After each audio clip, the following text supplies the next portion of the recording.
Hello जी, good morning सभी को। राधे राधे। कैसे हैं आप लोग? उम्मीद करती हूँ स्वस्थ होंगे, मस्त होंगे। मैं भी बहुत अच्छी हूँ। आज ब्लॉग की शुरुआत हो रही है सुबह से। तो हमारे यहाँ का मौसम तो कुछ ऐसा है कि पूरे में ऐसा लगता है जैसे कोहरा कोहरा हो गया है जब से दीपावली हुई है ख़त्म। पता नहीं ये पटाखों का की वजह से है या वैसे है। और मौसम भी थोड़ा सा चेंज हो गया है तो सुबह शाम की सर्दी आ चुकी है बच्चों के लिए।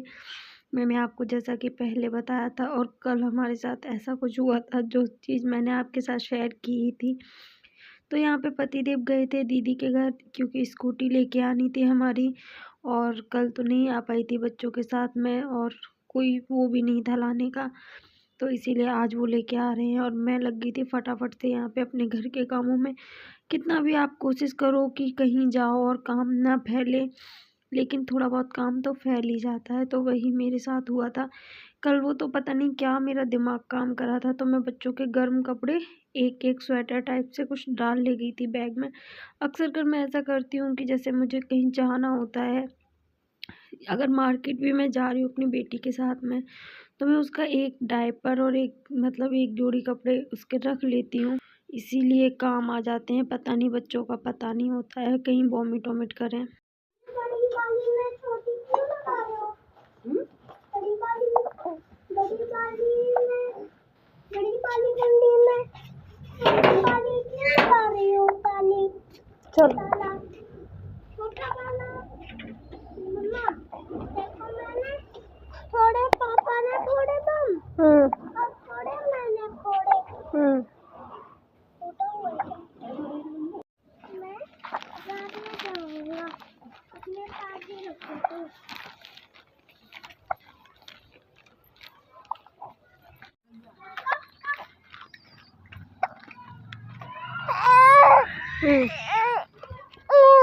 लो सर चटा तो बस तुम्हें पूरा नज़ारा देखना है। नज़ारा देखना है।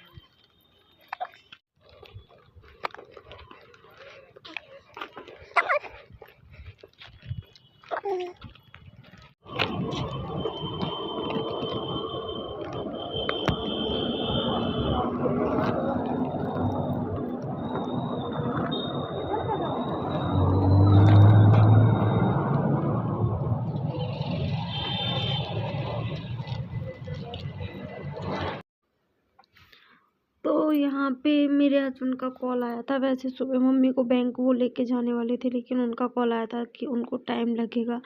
तो इसीलिए मैं और मम्मी चले गए थे बैंक, क्योंकि बैंक में हमने थोड़ा सा काम था। इसीलिए जो मम्मी की पेंशन वगैरह आती है उसका भी थोड़ा सा काम था और अकाउंट वगैरह ब्लॉक हो गया था, उसको भी सही करवाना था। हालत तो हमारी घर इसीलिए आते हम गए आते हो हुए थे। चुकी है। बैंड बज गई है हमारी बिल्कुल। और रास्ते में कुछ ऐसी चीज़ पता चली है जो थोड़ा सा सुन के हम लोग शॉक्ड है। क्या बात है वो मैं आपको अभी बताऊंगी। अभी फ़िलहाल बच्चों को स्टेबल करते हैं, उसके बाद बताती हूँ मैं कि आखिर बात क्या है।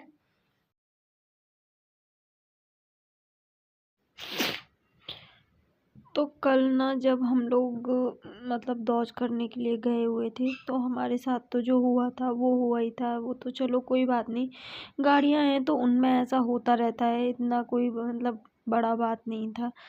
लेकिन मेरी मौसी जो हैं गांव साइड में रहती हैं, उनका लड़का गया हुआ था अपनी बहन के पास टीका करवाने के लिए।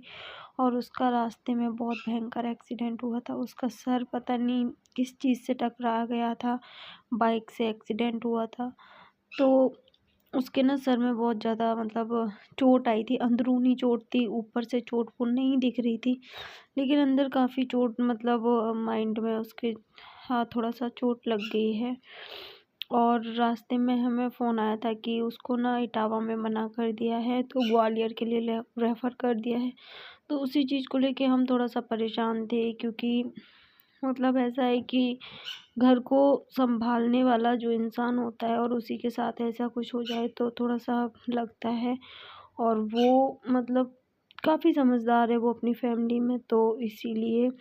और फैमिली में भले ही चलो नहीं भी ऐसा कुछ है, लेकिन फैमिली मेम्बर का कुछ भी हो तो फैमिली वालों को तो लगती है भाई। तो यहाँ पे हमारे लिए वो ये बहुत शॉकिंग न्यूज़ थी, क्योंकि कल जब हमने उसको वीडियो कॉल में देखा था तो तब उसका मतलब इतना कंडीशन नहीं था। नाइट के टाइम उसको सर में दर्द हुआ, तो मौसी वगैरह जब उसको इटावा हॉस्पिटल में लेके गए तो वहाँ पे उसका ना माइंड में जो थोड़ा सा कोई नस वस है उसमें प्रॉब्लम आ रही है, तो उसी की वजह से उसको ग्वालियर के लिए रेफ़र कर दिया है।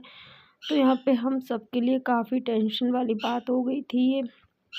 लेकिन पता है जो परिस्थितियाँ होती हैं वो हमारे हाथ में नहीं होती हैं यहाँ पे, और जो हमारे काम है वो तो हमें करने ही है, चाहे आपके घर में कोई भी सिचुएशन हो। तो यहाँ पे जो हमारे गोधन बाबा बैठे हुए थे, गोवर्धन, उनको मैंने उठा लिया था और उसके बाद हमारे यहाँ उस जगह को अच्छे से मतलब आप साफ़ करके पोंछा वोछा से, और उसके बाद यहाँ पे मैं बना रही थी चौक, क्योंकि इस जगह को ऐसा ही सूना नहीं छोड़ते हैं, तो इसीलिए मैं उसको चौक से पूरा कर रही थी। और कुछ इस तरीके से हमारे यहाँ पे आज से दीपावली का काम बिल्कुल ख़त्म हो चुका है। अब कोई भी मतलब दिवाली का ऐसा त्यौहार नहीं बचा है। उसके बाद डुग्गू को लग गई थी भूख, क्योंकि टाइम काफ़ी हो गया था ये सारी चीज़ें करते हुए। तो मैंने फटाफट से डुग्गू के लिए, क्योंकि सब्ज़ी मैं सुबह बना के गई हुई थी, बैंक गई थी जब मैं, और पराठा मैंने आके बना दिए थे। तो यहाँ पे मैं डुग्गू के लिए परस रही थी खाना, क्योंकि वो बार बार बोल रहा था मम्मा बहुत तेज़ भूख लगी है, खाना दो जल्दी से। और घर में आपकी सिचुएशन क्या चल रही है, आपके माइंड में क्या चल रहा है, वो चीज़ हम बच्चों को नहीं बता सकते। तो बच्चों को तो अपना टाइम देना ही पड़ता है। तो यहाँ पे वही था, डुग्गू मुझसे पूछ रहा था मम्मा 5-5 कितना हुआ, तो मैं उसको बता रही थी। उसके बाद मैंने उसके लिए पराठा सेका और उसके मैंने थोड़े छोटे छोटे से बाइट तोड़ के रख दिए, और मैंने उससे बोला कि आप जाओ, आप अपने हाथ से खुद खाओ आज। तो यहाँ पे डुग्गू भी अपना खाना खाने चला गया था। उसके बाद मैंने भी खाना पीना खाया और उसके बाद मैं चली गई थी थोड़ी देर रेस्ट करने के लिए, क्योंकि बेटी सो गई थी। इस टाइम पे आते ही उसको सुला दिया था, रास्ते में उसने इतना परेशान कर दिया था। पता है क्या होता है ना, बच्चे घर में परेशान नहीं होते, क्योंकि घर में उनको बैठ के आराम से आप ले सकते हो, लेकिन रास्ते में बच्चे परेशान कर देते हो। मेरी बेटी को तो सच में, उससे तो इतना कंफर्टेबल उसमें रहने की आदत है कि भाई उसको प्रॉपर अपना चाहिए। और अभी वो छोटी भी है, 3 महीने की हुई है, ज़्यादा टाइम भी नहीं हुआ है। तो बस आज का दिन हमारा कुछ ऐसा निकला था। कल से डुग्गू के स्कूल खुल रहे हैं, तो प्रॉपर सुबह से मेरी ड्यूटी स्टार्ट हो जाएगी। तो उसके लिए मैंने जो पालक थी ना, उसको मैंने आज ही तोड़ के रख लिया था, क्योंकि कल मैं डुग्गू को लंच में देने वाली हूँ पालक की पूड़ी, और उसके साथ मैं सॉस दूँगी। तो बस आज के लिए सिर्फ इतना ही। वीडियो अच्छी लगी हो तो वीडियो को कर दीजिए लाइक, शेयर, कमेंट, और चैनल पर नए हैं तो चैनल को कर लीजिए सब्सक्राइब।